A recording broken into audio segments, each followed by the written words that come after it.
नमस्कार। हम उंगली नहीं मुद्दे उठाते हैं और मुद्दे वो जो आपको छूते हैं आपके रोज़मर्रा की ज़िंदगी में। अभी हम जो खड़े हैं जहाँ पे ये 44 नंबर वार्ड है, ईडन हॉस्पिटल रोड बोलते हैं इसको। तो ये 44 नंबर वार्ड में हम क्यों खड़े हैं? कारण एक है कि सब नेताओं के पीछे घूम रहे हैं लेकिन हम आवाम के पीछे घूम रहे हैं। थोड़ा जानने की कोशिश कर रहे हैं कि 44 नंबर वार्ड में आवाम क्या सोच रही है। इस सोच को आप तक पहुंचाएंगे।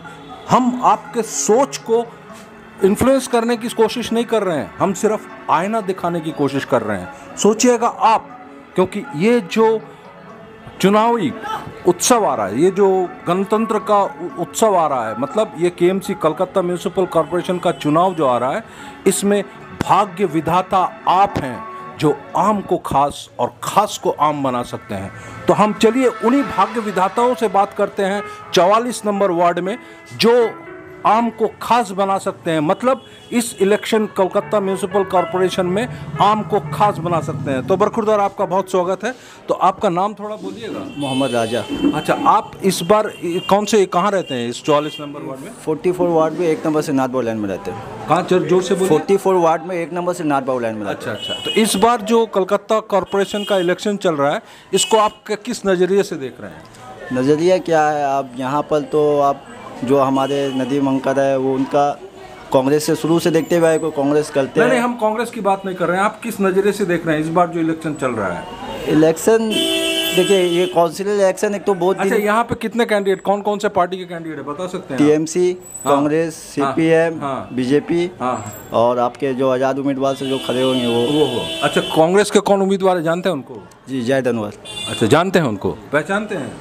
कभी मिले हैं उनसे?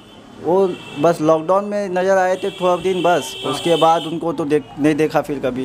अच्छा। वो आपको 6 महीना 1 साल पहले भी देखा था बस। 6 महीना 1 साल पहले देखे थे। हाँ। तो आपको ये यहाँ पे कांग्रेस के कार्यकर्ता की हैसियत से आप किसको पहचानते हैं? नदीम अंकल को पहचानते हैं। मतलब नदीम साहब को पहचानते हैं, मोहम्मद नदीम को पहचानते हैं। अच्छा, नदीम अहमद को पहचानते हैं। अच्छा, तो ये जयद अनवर को नहीं पहचानते आप कांग्रेस के वर्कर के हैसियत से? नहीं, उनको नहीं पहचानते हैं। चलिए, अभी जो हम बात कर रहे थे उन्होंने कहा है कि वो नहीं पहचानते हैं, लेकिन अभी आपको बता दें 44 नंबर के उम्मीदवार ये जयद अनवर साहब ही हैं। चलिए अब दूसरे शख्स से, सर आपका नाम बताइएगा। मोहम्मद हशामुद्दीन। आप ये 44 नंबर में रहते हैं। तो अभी जो इलेक्शन में ये जो 44 नंबर वार्ड में कांग्रेस के जो कैंडिडेट खड़े हैं उनके बारे में कुछ जानते हैं आप? नहीं, उतना कुछ खास तो जानते नहीं हैं। बीच में 1-2 बार आए थे लॉकडाउन के टाइम। किस लिए आए थे? वही सोशल सर्विस और ये सब, कुछ नहीं, कुछ खास नहीं, बस वही के लिए। तो आपको क्या लगता है इस बार जो 44 नंबर वार्ड में आप कांग्रेस कार्यकर्ता के हैसियत से किसको पहचानते हैं? हम तो नदीम अंकल को जानते हैं। नाम बोलिए। कौन? नदीम अहमद साहब। नदीम अहमद साहब जी, इन्हीं को पहचानते हैं। हाँ, इन्हीं को। तो ये जो कैंडिडेट जिनको चुना गया है कांग्रेस का, उनके बारे में कुछ जानते हैं आप? क्या शख्सियत है, किस तरह के हैं? देखिए, जानते तो हैं लेकिन पर्सनली उनको नहीं जानते वो क्या शख्सियत है क्या नहीं है। 1-2 बार देखे हैं, मिले हैं, बस उससे ज़्यादा नहीं जानते हैं और कुछ नहीं जानते। चलिए हम अब पूछते हैं और एक से। हजरत, आपका नाम थोड़ा बताइए। मोहम्मद चांद। आप कहाँ रहते हैं 44 में? 1 नंबर से नाथ बाबू लाइन। अच्छा, कितने साल से रह रहे हैं आप यहाँ? बाई बर्थ यहाँ के बासिंदे हैं। तो सर आप बताइए, ये जो 44 नंबर वार्ड में जो कितने कैंडिडेट आए हैं, तो इनके बारे में थोड़ा बता सकते हैं? मतलब सीपीएम के कैंडिडेट को या फिर टीएमसी के कैंडिडेट, कांग्रेस के कैंडिडेट, किसको कितना पहचानते हैं आप? टीएमसी के कैंडिडेट को तो हम लोग बहुत अच्छे से जानते हैं क्योंकि वो 20 साल से काउंसिलर है। क्या नाम है उनका? रेहाना खातून को। और अभी जो कांग्रेस के जो उम्मीदवार खड़े हुए हैं, इनको तो समझ लीजिए कुछ खास जान पहचान है नहीं। बस बैनर के थ्रू जानते हैं हम लोग। अच्छा, जगह मतलब बैनर के थ्रू जानते हैं। तो नया पॉलिटिक्स स्टार्ट हो गया, बैनर पॉलिटिक्स। अच्छा। अपना जान पहचान कराना, काम से मत कराइए, बैनर से करवाइए। अच्छा। वही पॉलिटिक्स अभी चल रहा है। तो इसी थ्रू उनको भी जानते हैं। ऐसा कुछ पर्सनली या 44 वार्ड में ऐसा कुछ वो काम, मतलब सोशल वर्कर की हैसियत से जानते हैं? नहीं, सोशल वर्कर की हैसियत से हम लोग शुरू से ही जो है तो नदीम अहमद साहब जो है, जो हम लोग प्यार से उनको अंकल करके बोलते हैं, उनको ही जानते। आज से नहीं, समझ लिया हम लोग का कॉलेज टाइम स्टार्ट हुआ था 2010 से, जब 44 वार्ड में कांग्रेस पार्टी पूरा ख़त्म हो गया था। एक कार्यकर्ता भी उस टाइम में नहीं मिलता था करने के लिए। उस टाइम से 2010 से ये कांग्रेस का झंडा लेके हम लोग अपने ये बहुत खास बात उन्होंने कहा है। हम बात कर रहे थे कि कुछ नहीं था, कांग्रेस बिल्कुल ज़मीन में वो हो गया था 44 नंबर वार्ड में, तब भी एक नाम इनके हर एक की जुबान से आ रहा है, ये नदीम अहमद। चलिए उनको आपको रूबरू कराएंगे, पहले हम आवाम से पूछ ले ये क्या सोच रहे हैं। चलिए और क्या जानते हैं आप ये कांग्रेस के कैंडिडेट के बारे में? 2010 से इस 44 वार्ड में कांग्रेस को जिंदा करने वाले और कांग्रेस को लेकर जितना भी सोशल एक्टिविटी करने वाले यही है। अच्छा। इसीलिए इनको वार्ड का प्रेसिडेंट बनाया गया। वार्ड का प्रेसिडेंट बनाने के बाद, लेकिन अभी तो नहीं है वो वार्ड के प्रेसिडेंट, वो तो कांग्रेस पार्टी का जो हाई कमांड है वो समझे कि उन लोग का लूप होल कहाँ हो रहा है। जो कैंडिडेट आज कांग्रेस पार्टी 44 वार्ड में ख़त्म था, लेकिन 2014 का जब लोकसभा का चुनाव हुआ उस टाइम में 44 वार्ड से कांग्रेस पार्टी का कैंडिडेट जो लेट सोमेन मित्रा साहब वो लीड किए। अच्छा। वो भी 1-2 वोट से नहीं, एक वन साइडेड वोट से।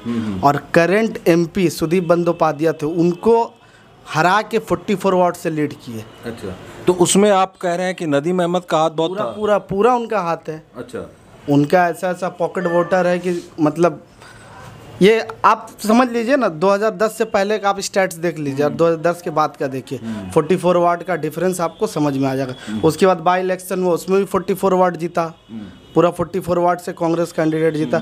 लेकिन जब 2015 में इनको काउंसिलर का टिकट मिलने वाला पूरा बात हो गया, तो सब कुछ था कि काउंसिलर का टिकट इनको ही मिलेगा। और हम लोग भी इस बार तो उनको नहीं मिला, 15 का बात, 15 में भी नहीं मिला, इस बार भी नहीं, 15 में नहीं मिला। उसके बाद ही तो कांग्रेस फिर से जो जहाँ था वहीं पहुँच गया 44 वार्ड। आज देखिए क्या है, ना लोकसभा में जीता 19 में, ना फिर अभी MLA का चुनाव हुआ। कहाँ आपको क्या लग रहा है KMC इलेक्शन में क्या होगा कांग्रेस कैंडिडेट में? कुछ खास कांग्रेस कैंडिडेट का उम्मीदवार का कोई उम्मीद नहीं है, क्योंकि देखिए आप बैनर से आप वोट नहीं ले सकते। आप एक काम करके 100 काम गिना नहीं सकते सब जगह जा जाके। आपको ग्राउंड लेवल पे आके काम करना होगा। ग्राउंड लेवल कह रहे हैं कि अभी जो कांग्रेस के उम्मीदवार उन्होंने ग्राउंड में कुछ ग्राउंड लेवल पे कोई काम नहीं है। आपको तो बता रहे हम बाय बर्थ यहाँ 44 वार्ड में, लेकिन हम बैनर से पहचानते हैं। अच्छा, इसी से समझ जाए कितना काम होगा उनका। बहुत बहुत शुक्रिया आप बात करने के लिए। सर आपसे थोड़ा रूबरू होंगे, जरा आप अपना परिचय दीजिएगा। सर आप? मेरा नाम मोहम्मद एहतराम है। सर आप क्या ये 44 वार्ड में ही रहते हैं? यहीं के वासिंदे हैं? यहीं के वासिंदे हैं। अच्छा। सर कितने सालों से रह रहे हैं आप? जितना उम्र है देख लीजिए। उम्र से तो पहचानते नहीं, माशाल्लाह आप दिखने में अभी भी बहुत जवान हैं। 62 इयर्स हो गया है। अच्छा। समझ जाइए आप। अच्छा। हम लोग सब एक साथ ही दोनों। अच्छा। ये तो 2010 और 15 की बात हो रही है। सर ये जो कलकत्ता म्यूनिसिपल कॉरपोरेशन का इलेक्शन चल रहा है, ये जो दौर चल रहा है, इसमें अभी 44 नंबर में जो कैंडिडेट्स आए हुए हैं, CPM के हैं, भाजपा के हैं, TMC के हैं, तो आपको क्या लग रहा है, क्या आपको क्या लग रहा है कि ये क्या इलेक्शन रिजल्ट क्या होने वाला है? क्योंकि आप इस वार्ड से बिलोंग कर रहे हैं, इसके हर रग से आप वाकिफ हैं। ऐसा बात है, ये बात तो हम बोलेंगे नहीं किसी के बारे में कि वो जीत रहा वो हार रहा, ये बात हम नहीं। बात यहाँ पे ये है कि हमारा दोस्त नदीम अहमद जितना काम किया, किसको लेके? कांग्रेस को लेके, उस हम लोग भी काम किए हैं। प्लस आप भी कांग्रेस के समर्थक? अभी उस जमाने से हम लोग कांग्रेस कर रहे हैं जब सोमी मित्र को कोई पहचानता नहीं था। अच्छा। हम लोगों ने उनको पहचान दिलाया, उनका हम लोग सिक्योरिटी दिया। जब CPM गवर्नमेंट आया ना, तो 45 में हम लोग रात को ड्यूटी देते थे, कोई नहीं था उनके पास में। तो सोमिन मित्र भी जब तक थे हम लोग को बहुत अच्छी तरह से पहचानते थे, जानते थे। और नदीम हम इस पार्टी से थोड़ा साइड हो गए, अपने कारोबार में लगे, लेकिन नदीम अहमद जो है वो पॉलिटिक्स में रहा और पूरा काम किया ग्राउंड लेवल से। कोई भी घर में हम लोग अगर चले जाएंगे, 10 आदमी है तो 5 आदमी का हम लोग का बात सुन के वोट देगा। ये पोजीशन। तो सर ये अभी का जो कैंडिडेट दिया गया है, जो कांग्रेस का कैंडिडेट, तो आपको क्या लग रहा है? नहीं, कांग्रेस का बात करते हैं ना? नहीं, कांग्रेस का कैंडिडेट है, बस ये जैद अनवर है, नाम है, सुना है कि वो बहुत कहाँ पैसा है, पैसा बहुत बांटता है, ये करता है, वो करता है। पैसा बांटता है, बहुत पैसा बांटता है, बहुत कुछ ये वो करते हैं। अदरवाइज मोहल्ले में उनको कोई पहचानता नहीं है। अच्छा। आप पैसा बांट दीजिए, लोग पहचान लेंगे, ऐसा नहीं होता है। पैसा बांटेंगे पर जब तक पैसा दे रहे तब तक ठीक है, काम का टाइम में कोई नजर नहीं आएगा। इतना तो ये है। और नदीम जो काम किया, जो मतलब अपना सारा काम छोड़ के ने कांग्रेस को खड़ा किया यहाँ 44 में, मगर जो उनको मिलना चाहिए वो नहीं मिला। तो आपको क्या लगता है, ये क्या कांग्रेस लीडरशिप के लिए ऐसा हुआ है? जी बिल्कुल, कांग्रेस लीडरशिप के लिए। सोमिन मित्र अगर रहा होता तो ये सीट इनको ही मिलता। तो आपको क्या लगता है अगर इनको मिलता तो कुछ अलग रिजल्ट टक्कर होता, पूरा फुल टक्कर होता। जिस तरह बाई इलेक्शन में 44 से लीड किया, हो सकता पूरा ये लीड करते, ये भी हो सकता है। मतलब इनकी पहचान इतनी है इस बात में। पूरा पहचान है, पूरा पहचान है। हम लोग यही बच्चा से 55 कोई ऐसा लोग नहीं होगा जो हम लोगों को ना पहचानता हो। अच्छा। आप आज अगर हम लोग खड़े हो जाएंगे, कोई इवन कलकत्ता में जो इतना भी मुस्लिम एरिया और बंगाली एरिया खास वहाँ पे भी लोग हम लोगों को पहचानते हैं। समझिए, आज से नहीं, हम लोग समझ लीजिए 77 के बाद में भी, 77 में हम लोग कांग्रेस का इलेक्शन लड़ने अमेठी गए हैं संजय गांधी के लिए। आप समझ जाइए, उस वक्त से हम लोग कांग्रेस करते हैं। जिसको बोलते हैं एकदम रग रग में बसा है। सब कोई भाग गया। कोई देखिए सीपीएम का कैडर जब तृणमूल आया तो तृणमूल में भाग गया, कांग्रेस का कैडर भाग गया, जो जिसको भागना था सब भाग गया। हम लोगों ने कोई नहीं गया, हम लोग यहीं हैं, क्योंकि हम लोगों को किसी से डरना नहीं है। हम लोग कोई चोर नहीं है कि हम लोग को किसी से छीन के खाना है, ये भी नहीं है। ऊपर वाले की मेहरबानी से हम लोग खुद अपना कमाते हैं, खाते हैं, इसलिए हम लोगों को किसी से कोई डर नहीं है। और लोग हम लोग से डरते हैं। क्यों डरते हैं? हम लोग से डरते हैं कि यार नहीं, जेन्युइन आ रही, इनके पीछे बहुत से लोग हैं, पूरा पलटन आ जाएगा। मतलब अगर आपकी बातों को मैं समझ रहा हूं हजरत, तो कहीं ना कहीं ये जो अभी जो कांग्रेस के हुक्मरानों ने जो कैंडिडेट इस 44 नंबर वार्ड में दिया है, उसके आसार सही नहीं नजर। नहीं, बिल्कुल एकदम आसार सही नहीं। वो उनके पास कोई सोच समझ नहीं। हमको ये समझ में नहीं आ रहा है कि वो कैसे कैसे कैंडिडेट को दे दिए टिकट, वो जो जीतने नहीं सकेगा, जिसको लोग पहचानते नहीं है। इससे तो एक ही चीज़ समझ में आ रहा है, कुछ लेन देन का चक्कर है बस। अच्छा, तो बहुत बहुत शुक्रिया। चलिए हम अभी जो ये नाम बार बार सुन रहे थे ना, नदीम अहमद, चलिए आप उनसे परिचय कराते हैं। सर आपका बहुत बहुत शुक्रिया, आपने वक्त दिया नदीम साहब।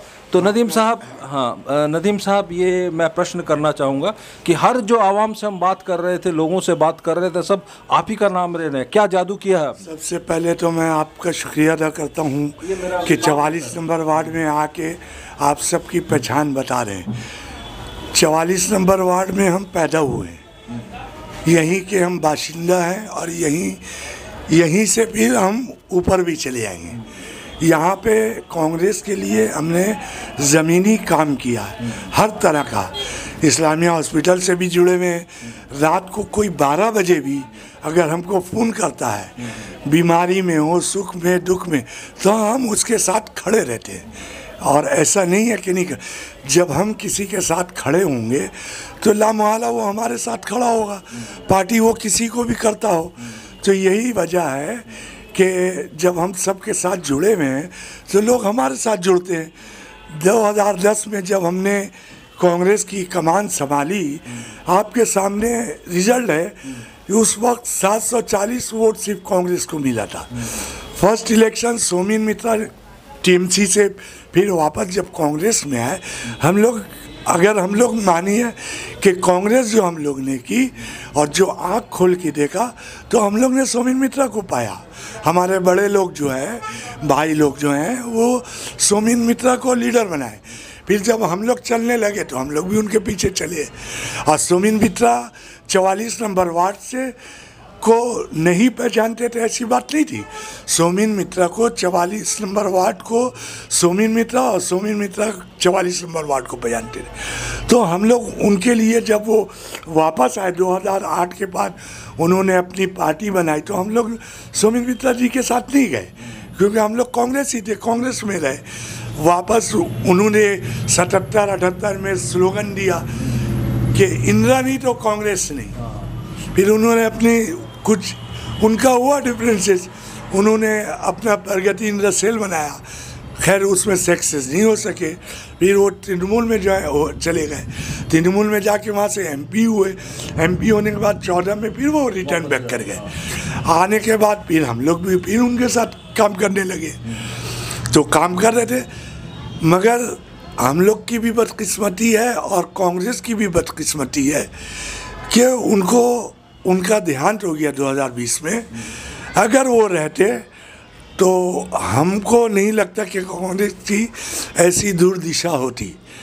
उनका तो एक दिमाग ऐसा था कि वो लोगों को बाय नेम बाय फेस पहचानते थे। अगर आपको वो पहचानते हैं तो आपको उनको अपना नाम बताने की ज़रूरत नहीं होगा। आपको जैसे ही देखेंगे आपका नाम लेके आपको मुखातिब करें, केमुना चीज़ किया चीज़, चाय पिलाएंगे बैठाएंगे। तो वो 2020 प्रेसिडेंट बने। बहुत से जो लोग हैं उन्होंने कांग्रेस छोड़ के बीजेपी में चले गए। तो नदीम साहब, एक प्रश्न हम करना चाहेंगे। ये जो अभी जो कलकत्ता म्यूनिसिपल कॉरपोरेशन का इलेक्शन डिक्लेयर हुआ, यहाँ पे अभी जो कांग्रेस ने जो कैंडिडेट को दिया है उसके बारे में आप क्या कहना चाहेंगे? देखिए, जब कांग्रेस ने कैंडिडेट दे दिया है तो हम उसके बारे में कोई टिप्पणी नहीं करेंगे, क्योंकि मेरी भी पार्टी वही है, मेरी पार्टी से वो आया। लेकिन हम आवाम से पूछ रहे थे, यहाँ के लोगों से पूछ रहे थे, तो कांग्रेस के कार्यकर्ता के रूप में वो सब आप ही का नाम ले रहे थे। ये जो कैंडिडेट है उसका नहीं ले रहे थे, क्यों? ऐसा क्यों? अवाम में उसकी पकड़ नहीं है। अवाम में उसकी पकड़ होती है जो ज़मीनी सतह से काम करता है। हम एसी में बैठ के अगर काम करेंगे तो हमको भी लोग नहीं पहचानेंगे। हम अगर किसी के साथ खड़े नहीं होंगे तो कोई हमको नहीं पहचानेगा। और हम आप वार्ड में सिर्फ हम बोल दें तो आप समझ लें कि अपनी बड़ाई कर रहे हैं। अगर हमारे बारे में आपको जानना है, 44 नंबर में 27 पार्ट हैं। आपकी दुआ से 27 पार्ट में जब जाइएगा तो 27 पार्ट के लोग आपको बताएंगे कि नदीम अहमद क्या चीज़ है। अब मेरे पास में पूरा बायोग्राफी है, आप मेरा देख सकते हैं। 2014 में हमने 2344 वोट से यहाँ पे सुमिन मित्रा को लीड दिलाया। तो अगर नदीम साहब एक प्रश्न और एक सवाल खड़ा हो जाता है, तो ये इलेक्शन का रिजल्ट तो मोरलेस डिक्लेयर जैसा ही हो रहा है, डिक्लेयर हो रहा है। थोड़ा सा जो हम समझ पा रहे हैं, आवाम बोल रहे हैं और आप बोल रहे हैं, तो आप क्या बोलिएगा इसके बारे में कि ये रिजल्ट क्या होने वाला है 44 नंबर से? देखिए, क्योंकि आप 44 नंबर से सिर्फ कांग्रेस नहीं, एक राजनीतिक कार्यकर्ता भी है। सिर्फ कांग्रेस तो दल है जिसका आप करते हैं, लेकिन बुनियादी तौर पे एक आप राजनीतिक कार्यकर्ता हैं। जब आप एक राजनीतिक कार्यकर्ता हैं, आप समाज से जुड़े हुए हैं, तो समाज की भलाई के लिए आप काम कर रहे हैं, वो पार्टी शायद जो भी हो। ये डेमोक्रेसी में यही सिस्टम है। तो इस पर आप क्या टिप्पणी कीजिएगा? मैं आपको प्रश्न को 2 भाग में दूंगा। एक टिप्पणी आप कीजिएगा नदीम साहब जो कांग्रेस करते हैं, और एक टिप्पणी दीजिएगा नदीम जो 44 नंबर वार्ड में रहते हैं। ऐसा है कि 44 नंबर वार्ड का तो समझ लीजिए कि क्लियर है कि वो जो काउंसिलर हैं 20 साल से वही फिर अब के आएंगी। और कांग्रेस के हिसाब से अगर कांग्रेस का कैंडिडेट हम लोग से पूछ के कोई अच्छा कैंडिडेट दिया होता तो इसमें कोई शक नहीं है कि यहाँ पे कांग्रेस फिर से रिव्यू करता, कांग्रेस फिर से आ सकता था। क्योंकि ये 44 नंबर वार्ड, ये उत्तर कौन दे रहा है? नदीम अहमद 44 नंबर वार्ड में रहने वाला है, और या फिर कांग्रेस कार्यकर्ता दे रहा है? कार्यकर्ता नहीं, ये नदीम अहमद जो 44 नंबर वार्ड में रहने वाला रहते हैं वो दे रहे हैं। क्योंकि आपने देखिएगा 39 नंबर, 40, 43 और 44, ये हमें 46, ये हमेशा से 85 तक कांग्रेस का वार्ड रहा। कांग्रेस का यहाँ पे आपको बड़ा बाजार जो है कांग्रेस का एमएलए रहा है, यहाँ पे भी जो है। मगर उसके बाद से कांग्रेस का लीडरशिप कमज़ोर पड़ता गया, सीपीएम हावी होता गया, उसके बाद सीपीएम कहा गया। मगर हम लोग अपनी जगह पे जहाँ थे कांग्रेस के हिसाब से आज भी वही है। आपकी दुआ से चाहे तृणमूल हो चाहे सीपीएम हो, हम लोग को किसी तरह से दबा नहीं सकता। तो अगर नदीम अहमद जो 44 नंबर वार्ड में रह रहे हैं, तो उनसे अगर एकदम आखिरी सवाल और एकदम शेष बिंदु सवाल जिसको कहते हैं, अगर हम करें कि ये इलेक्शन का रिजल्ट क्या होने वाला है, नदीम अहमद 44 नंबर वार्ड में रहने वाले जो बचपन से यहाँ रह रहे हैं और जवानी भी उन्होंने कांग्रेस को दी है, क्या कहना चाहेंगे? कहना अभी बूढ़े नहीं हुए। कहना यही है कि अभी लड़ाई नहीं है, क्योंकि जो ऊपर की वेस्ट बंगाल की लीडरशिप है वो एकदम ही नाकारा हो चुकी है। और जब 16 का 21 का रिजल्ट आया, हम कहते हैं कि अधीर चौधरी जी को जिम्मेदारी लेके रिज़ाइन दे देना चाहिए था। उस बीच में कोई अगर नया लीडर आता और वेस्ट बंगाल को समझता, 144 वार्ड में अच्छे अच्छे कैंडिडेट को चुन के देता, तो यहाँ पे कांग्रेस की लड़ाई थी और आज नहीं है, मगर कल इंशाल्लाह फिर लड़ाई रहेगी। बहुत बहुत शुक्रिया नदीम साहब, आपसे बात कर रहे थे। तो हम बात कर रहे थे, आप देखें, मैंने पहले भी कहा कि अगर एक सक्षम जो संवाद माध्यम है, जो निरपेक्ष संवाद माध्यम है, वो समाज का आईना बनता है। तो हमने पहले आवाम से बात किया, फिर यहाँ पे जो पुराने कांग्रेस के कार्यकर्ता हैं नदीम अहमद साहब, उससे भी बात किया। उन्होंने क्या कहा, सवाल हमारे जो थे, हम सवाल आपके सवाल थे जो हमको चाय की दुकानों से बस में चलते हुए मिले हैं, वो सवाल हमने यहाँ पे किए, उत्तर उन्होंने दिया। सोच आपकी होगी, इस बार जब बटन दबाने जाइएगा सोचिएगा ज़रूर, अगर आपने गलत बटन दबाया तो कहीं ना कहीं सिर्फ अपने साथ ही नहीं, आपके आने वाले पीढ़ियों के लिए भी कोई गलत मैसेज दे रहे हैं। मैं नंददुलाल भट्टाचार्य, मेरे साथ मेरे सहकर्मी जावेद हुसैन, 44 नंबर वार्ड से।